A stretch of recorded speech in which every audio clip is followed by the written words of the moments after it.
everyone, in front of me I have this VIVO V23 smartphone, and in this video I would like to show how you can download and install an Opera browser on this device. So first of all, you gotta open up the Play Store.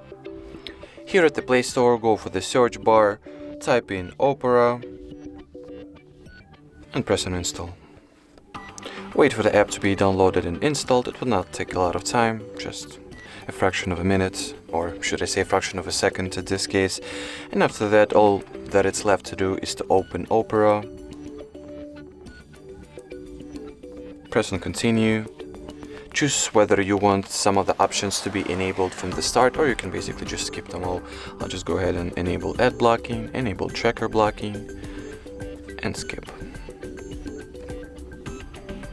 And we're all set. That's it. Thank you so much for watching, and bye-bye.